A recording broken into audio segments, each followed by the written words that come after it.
Hi, I'm Rigger. This is You Alright, and welcome back to RWBY Runs. Before we get started, be sure to like the video if you like it, share everything else would like it, let me know your thoughts in the comments down below, and subscribe if you want to see more. Also, I want to say real quick that I'm going to do the episode and story first, but afterwards I have a little section I want to talk about this chapter, so make sure to stick around to the end of the video so we can just talk a little more about this series. But, when we last left off, Weiss had certainly made an impact at the party, and a scorpion approaches. Time to see what happens next. Ren's warning leads them all to draw weapons. Pyrrha already has hers in hand, but she unclasps her cloak, letting it fall to the ground for freedom of movement. Without even announcing his presence, the mystery man dives into the fray. He's faster and more agile than they could have anticipated. Everyone takes hits. Ren gets kicked, Nora gets deflected, RWBY gets thrown across the ground but recovers. Despite having her spear at the ready, Pyrrha barely escaped a blade to the body as her semblance activates and Jaune's shield flies up from her hip, attaching to her wrist and opening with only a millisecond to spare, its blade scraping along the shield. Being rebuffed, Tyrian handsprings away and calmly comes to stand at the front of our regrouping heroes without a care in the world. He says he's not here for Ren or Nora or... He pauses at Pyrrha. Ooh, the invincible girl, I've heard so much about you. I must say I'm a big fan of your work. Murder on live television, broadcasting terror to every kingdom. It was quite beautiful. Bravo. And he mock claps. Pyrrha's hand clenches tightly around her spear and she grits her teeth. Tyrian then discards addressing her to turn to RWBY. No, I am here for you.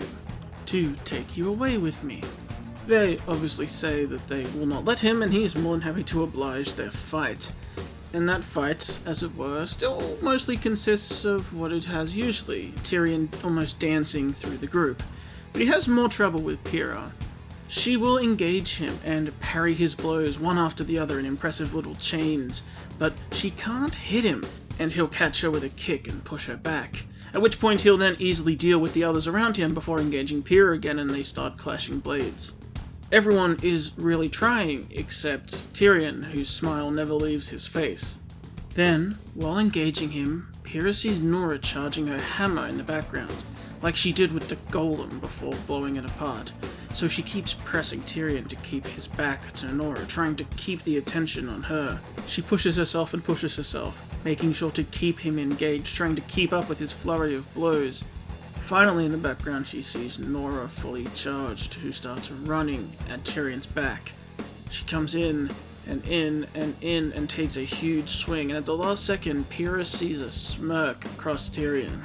And instinctively, she throws up her shield as Tyrian completely ducks and Nora's hammer collides into Moors and sends Pyrrha flying back across the square and into a wall on the other side. Her aura crackles but doesn't break, though she might need a moment as she lands in a bit of a heap. And a moment is all Tyrian needs, as he then easily deals with a shocked Nora throwing her aside, and then trips up a hastily slashing Ren. After this, he proceeds to basically juggle RWBY with ease, finally landing a hard front kick to her chest that completely shatters her aura, sends her flying back into part of a building, and leaves her on the ground, clutching her chest and struggling to breathe. Were it not for aura, he'd have likely cracked her sternum in half. Ooh, don't go dying on me yet, little flower. And as he reaches down to grab her, there is a gunshot that rings out. Tyrian spins, deflecting the dust-assisted spear that had been fired across the square with a flick of his now revealed tail, and it clatters off to the side. But as he is now spun to face Pyrrha, his back to RWBY, there is a fluttering sound like feathers, and when Tyrian spins back, curiously, he is suddenly nose-to-nose with Crow. Hey. And he punches Tyrian square in the face, who recoils and flips backwards to get some space, growling in frustration as Crow draws his weapon. And cut over to someone approaching a door in the Schnee home. A hand knocks on that door, but opens it while knocking it without waiting to be invited in. Weiss is sitting on her bed again, and all the voicemails of a nervous Sean are playing from her scroll in her hand. So yeah, I was just wondering if you had plans for lunch. Not that I think you wouldn't, but if you don't. And she turns off the message and looks up to see who came in, sniffing and wiping her eyes. Sorry to interrupt. And it's Whitley. He softly smiles and closes the door behind him and walks over. What do you want, Whitley? To see if you're okay? Yeah, right. No, seriously. He sighs and sits on the bed beside her.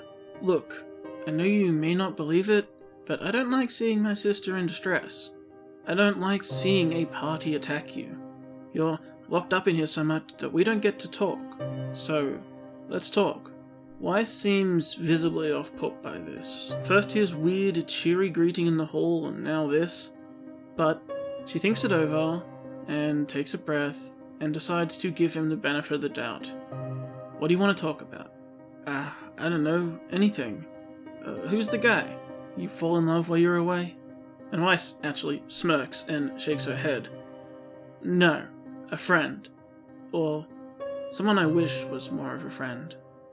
You may not see it, Whitley, but once I got out of this place, I realized I'd learned to push people away, to suspect everyone of taking advantage of me because of who we are. The guy, Jean, he was genuine, and I couldn't see it. He left me so many messages that eventually I just stopped bothering to delete them. He moved on, but now they're all I have left of him, of someone I could have opened up to. And then She clearly doesn't say something. He didn't make it. She flicks open her scroll again, and some photos pop up. Team RWBY, Juniper, Sun and Penny, showing them to Whitley. I wish I'd let more people in, spend more time with them. Now I'm stuck here and there. I've no idea where they are, except for those that are gone. She hangs her head, and she defeatedly puts her scroll back on her bedside table yet again. I'm sorry you went through that. Really. And Weiss just sort of nods quietly. She sits there looking defeated, and Whitley leans in, giving her sort of a one-arm, gentle little hug. Back to the fight! Tyrian regroups as Crow and him speak. He mentions his name and Salem, the usual. So, they engage and start their one-on-one. Nora and Ren run over to RWBY and act as a small barrier between her and the rest of the fight while she's recovering, finally picking herself up from the ground. Pyrrha looks over to the dueling pair. She also looks over to where everyone else is gathered and her spear on the ground over there. And then back to Crow and Tyrian being quite evenly matched again. She moves to help, reaching her hand up to grab the hilt of Coco Moore's. It's still sitting in the shield open on her arm, but she stops, furrows her brows, and turns away from Crow fighting to run back towards the team. Nora actually spots her coming, looks over, picks up the spear beside them, and throws it in a gentle arc to Pyrrha, who catches it and turns and runs back in to help Crow. At that time though, Crow is being forced onto the back foot, just blocking Tyrian, and yells back to the approaching Pyrrha and the others, including RWBY, who has just regathered her scythe, and yells to stay back, at which point RWBY then goes up on the building and tries shooting Tyrian unsuccessfully. Jean and Nora move up a little bit, acting as a kind of block to a passage straight to RWBY's rooftop if Tyrian were to run at them, and Pyrrha is in no man's land between the fight and the team, intently watching with teeth gritted, barely holding back, trying to follow Crow's instruction. It is at this point where Crow and Tyrian crash into the house, and RWBY has had enough and runs to assist. Pyrrha transforms her spear to a short sword and moves to head in as well.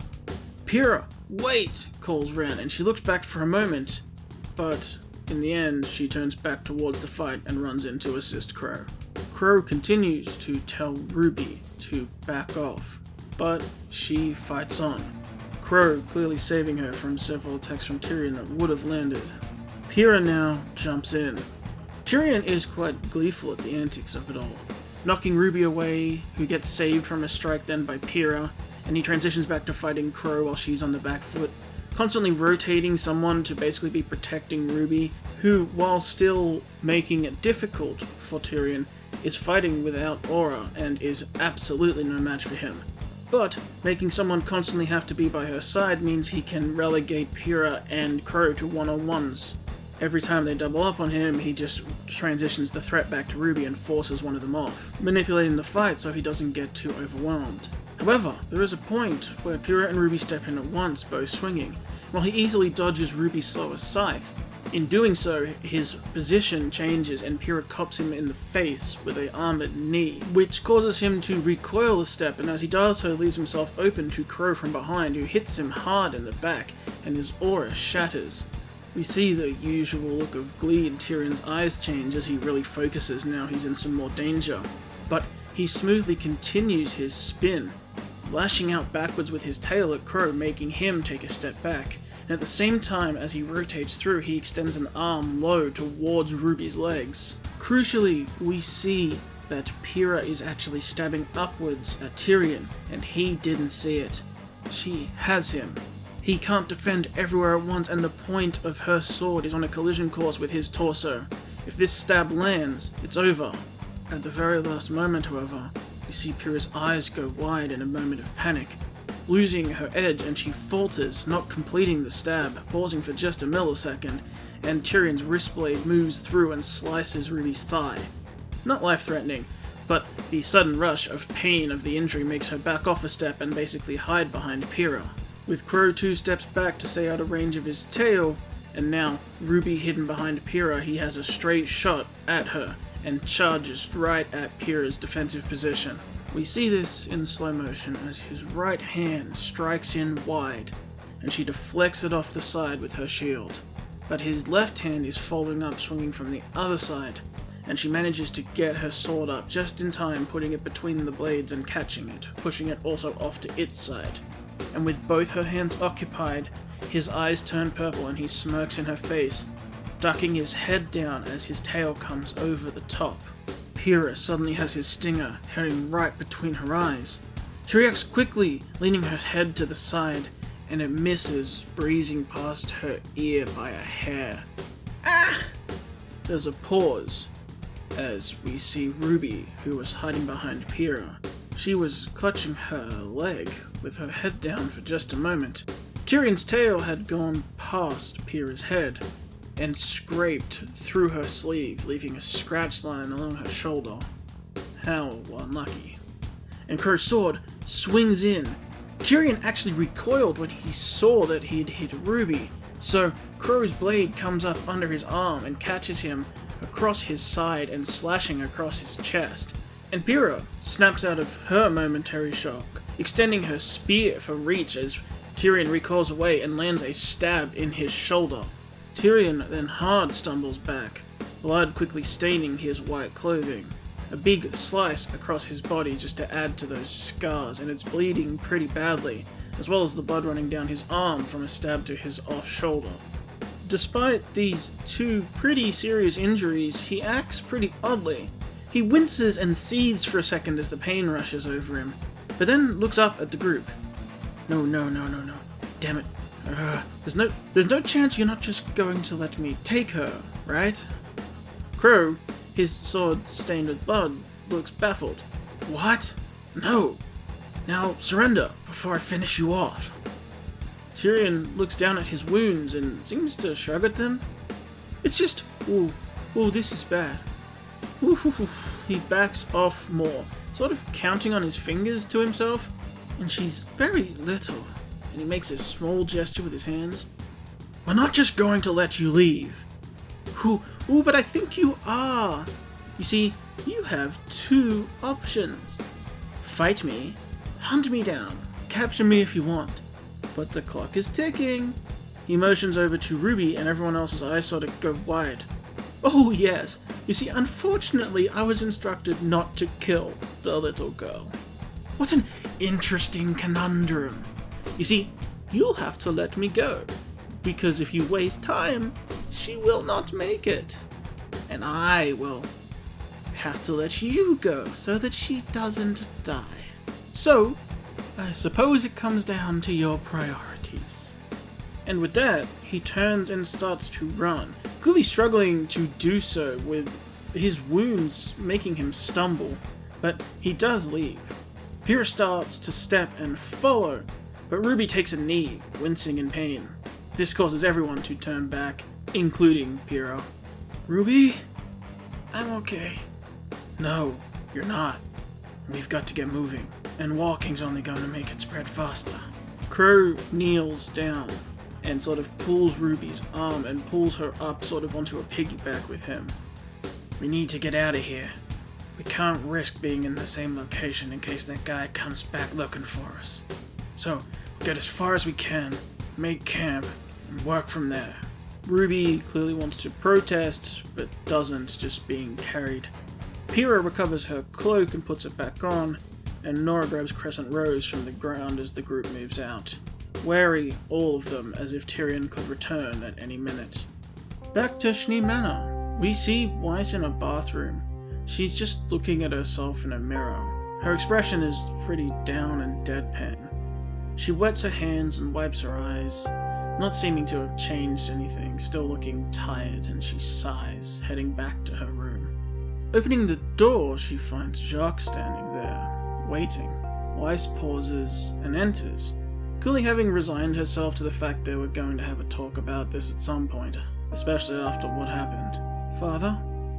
"Weiss?" She walks over and sits on her bed, clearly just expecting a lecture. "I think we both know that we need to discuss what happened tonight." "What's to discuss?" "What's to discuss? Do you have any idea what that cost us? What the people are saying about us? Is that all you ever care about? What about Beacon? What about the people? What about me? You? After everything I do to keep this family on top, you recklessly go and damage the Schnee family name in public. The Schnee family name is mine, not yours." And after the slap lands, there is a silence. "You're wrong, Weiss. I do care about you, more than you know. Which is why I think it's time I do something to help you learn what's important. What's important is my friends, is helping people, is becoming a huntress and continuing the Schnee family name the right way. No, it's not, and that won't be happening. Instead, I've found a way for you to really help this family, to do the right thing and maintain our position."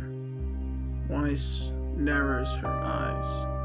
"You see, the guests at the party were very understanding about the trauma you've been through.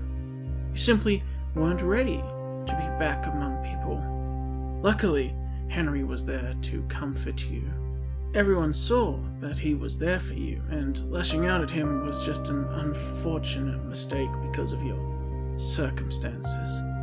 But once you've calmed down, people will praise how the joining of our families has helped the heiress to the Schnee Dust Company overcome her issues." Weiss's eyes go wide. "What are you talking about?" "Oh, it's quite simple. As an apology to Henry, the Marigolds and I have worked out a deal. You see, their standing is impeccable, and their wealth is not minute either. It pales in comparison to ours, but together you two will make a fine example of prestige and power in Atlas, erasing any social faux pas and only making our name stronger." "What are you talking about? That's outrageous. I am not some bargaining chip to be sold off. You're talking like I'm going to marry him." "No, of course not. Well, not yet. Give it a few years." Weiss is literally speechless. I'm not doing this, Father. Ever." "Oh, I think you will. If you don't, then you're never leaving these grounds again. The public has accepted that you're simply recovering. But if you refuse to cooperate, then I suppose it means you never really did recover. And I'll be forced to announce that you are unfit to inherit the SDC due to your trauma and the stress it would put on you. Then at least we will be praised for looking after our poor, damaged daughter, and you won't be able to harm our name any further." Weiss, I can't process this. "It's time you actually did your duty as a Schnee. That's why I'm going to help you even more. To stop moping around your bedroom trapped by memories of your little fantasy." Weiss's eyes narrow. "What are you talking about?" Jacques smirks. not answering, and he leaves the bedroom. We see a shot of Whitley outside in the hall, who had clearly been listening in. Weiss is very lost for a second, and Whitley steps forward and smirks through the crack in the door at Weiss. "Sleep well, sister. I'm glad you and I could reconnect." And he closes the door. Slowly, Weiss puts it together. With horror, she looks over to the scroll sitting beside her bedside. No. She scrambles over to it and opens it. Contacts: Klein, Mother, Father, Whitley, Winter, STC. That's it. She hits a button and a voice rings out. "You have 0 messages." She's shaking. She opens the gallery and it's also empty. All the photos gone. It's totally been wiped. All traces of Beacon. All memories of everything gone, except her life here in Atlas. Weiss crumples down to her knees.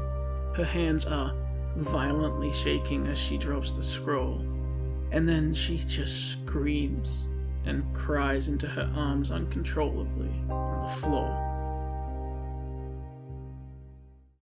Crow and the others are around a campfire.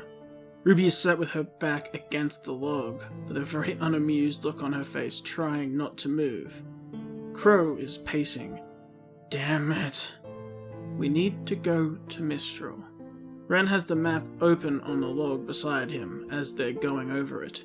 It's the closest actual settlement out here. Everything else between here and there has either been destroyed or is unmarked. The path to get there is marked clearly, but there's no telling how long, and he looks over to Ruby with concern. Crow, stressed out, runs a hand through his hair. "I could get there quickly on my own, but that'd leave you guys open if he comes back. He seemed pretty wounded. Who knows if he'll even survive? We might be okay." "Yeah, and you might not. Which do you want to bet your life on?" What did he even want with me? At this point, Crow will talk about Silver Eyes as usual, and they'll naturally lead into the talks about the brothers and the relics, all that's covered. Ruby gets racked by some coughing. "You say you can get to Mistral, then do it. I can hold him off if he comes back." "You're good, but you're not that good." "No, I can stop him." Crow takes a hard, poignant look at her across the flames. "Can you?" And Pyrrha flashes back to that moment when she could have stabbed Tyrian and hesitated. And it's clear Crow noticed. She shuffles uncomfortably. Crow sighs. "It's alright. You're kids. It's not fair to ask you to fight whatever he was.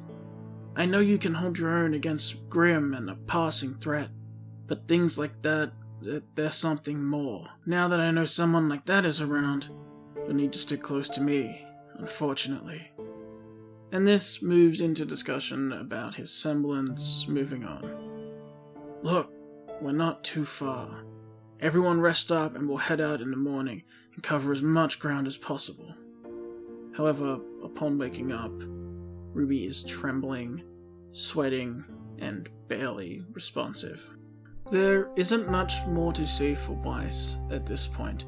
She takes up her sword and practices summoning, just like in her usual plot. Oscar, Yang, and Blake also are all on their own paths. They all proceed as usual from here, so we can stick with the Crow crew. There are no more outside influences to come in and change their reasoning. So while we got there slightly differently, we get to the same place. She will be heading to Mistral by the volume's end. If nothing else, losing the memories on her scroll only made her want to get back to everyone more, but she only finds out where Winter is. So, back with the Crow team. They're on a quicker march. They're carrying Ruby on a stretcher just like Crow was, but it's Pyrrha and Crow carrying it, making a lot better time than in the other version where it was Ruby and Jaune carrying a grown man. While they are making good time, Ruby is clearly going downhill quite quickly. "That's it. I can't risk it any longer." He puts down Ruby and pulls out a map and points to the Kurogiri settlement on it. "You all head for here. It's busted up, but it has structures, places to hide, and when I bring back help, we'll know where to find you. Can you get there?" They respond with a yes, except for Ren, who is apprehensive. What is it? Why there? RWBY is sputtering and groans on the ground. The airships won't be able to spot you in a forest, or land up on a mountain. It's the only place around. What's the problem? Nora cuts in. We can make it. And she pulls Ren out of the discussion to go and talk to him. Crow stays with Pyrrha. I'm sorry. With Tyrian, I couldn't do it. I want to be a huntress, to save the world, to destroy Grim, to protect people, but Crow sighs and puts a hand on her shoulder. Listen, what you're telling me is you're not a killer. That's not a bad thing. Taking a life isn't something to take lightly, and I'm glad that you don't. There's a reason Oz trusted you to be the maiden, and there's a reason I'm trusting you to keep my niece safe. And it's not because I think you're the type to murder somebody. Just the opposite. Get RWBY to the town. Fix up whatever's happening with your team, and it'll be alright. Pyrrha nods. Hey, can you keep a secret? I guess? Good. And Crow steps up and steps behind a tree, and a crow flies out the other side and heads off straight towards Mistral. Pyrrha is stunned and just sort of looks for a moment. Hey, where'd he go? As Nora turned back, and both she and Ren realized that somehow Crow had vanished. He ran off ahead. Let's go. And she quickly picks up RWBY's stretcher along with help from Nora, and they head off towards the town. Ren clearly very uncomfortable and reluctant to do so. We see a close-up of Pyrrha's face as she's carrying the stretcher, with her hood down over her face, her eyebrows furrowed in concern. Not the type to kill someone. And a flash of Cinder's smirking face after killing Jaune appears in her mind, and she grimaces, concerned. So that's where we have to leave it for now. I wanted to finish Volume 4, but it just wasn't possible. This video is already quite big, so we'll wrap it up next time, and we'll move on to everyone's favourite volume. But as it stands now, Pyrrha has had her confidence rocked. RWBY is dying, Ren is very uncomfortable, Tyrian is badly injured but kept his tail, and chose to let RWBY go, or his hand was forced. They still have to get to Kurayuri because it's a spot Crow can send help back to. Weiss has been emotionally destroyed, but is back on her original track now. Whitley apparently completely sold her out this time rather than just being complicit, but she is still heiress to the SDC as it stands. What I would like to say that I mentioned up top in this video, a little addendum, it may not seem like it, but this section of the story is like the hardest to write. I didn't anticipate it as much, but when I sat down to actually do this, logical steps from this fight with Tyrian make things vary wildly, and most of them in horrific ways. I'm not kidding, I spent like a week rewriting this to make sense of it, so it means everyone won't be completely killed in like a volume. You may not think it, but it really does work out that way. And also things like, will Ren and Nora get to Kurayuri and do their stuff? Because if, no one's poisoned, they dodge it entirely, Nora stalls, which is fine, but then there's no fight to end Volume 4, and the Nuclear survives to kill people around Mistral. There's all these follow-on things, and those things are okay, those things can happen, and they probably will happen. I just wanted to express that the way it's written by the show as it is, this one fight really changes everything. So I know right now you think they're just the same, why bother? They're on the same path, it's just a different person poisoned, and, it won't matter. But trust me, even what I've done here has some serious impacts down the line that you'll see. And while these events are playing out similarly for now, interactions between the characters themselves might mean that despite the situation being similar, how they relate to each other can be quite different. This series is like an exploration of the butterfly effect, how one small change in the narrative can change things rapidly down the line and they get bigger as they go. But yeah, in future when runs hit this chapter, if there's a delay, it's because I've discovered this is a problem chapter overall. I have been plagued by some serious stress headaches for like a week. I'm pretty sure this is the main cause of it. So, I'm sorry it's been about 2 weeks between episodes as well. I don't know why that seems to be the way it's working out, and I don't know if it'll stay that way or not. It's down to writing time, planning, getting it done, and it fluctuates obviously due to life and stuff, so I hope you understand. This is also the section where I had to decide how to power scale Pyrrha. Look, she's an elite of the first year students. She's exceptional, but she's not the best in the world out of everyone, including years and years of trained huntsmen, especially elite huntsmen like Crow and Salem's top assassin. Of course, she's awesome and she can hold her own, but we did need to get perspective on where she sits in relation to the others. Also, I think it's really important that despite Pyrrha's burning anger and rage at what happened with Cinder and Jaune, we need to remember she is still a sweet, caring person underneath. She is still Pyrrha. And when faced with things like murder again, she can't just do it without second thought. But yeah, a very hefty chapter, lots of talking, and I didn't even get to Volume 5 yet. But here's where we stand. Be sure to let me know what you think has changed, what you think is going to happen. How will it affect the plot? Put your interpretations of what's going on and your guesses down below. I'd love to read them. But until next time, my name is Rigger. I hope you have a wonderful day, and I hope I did alright.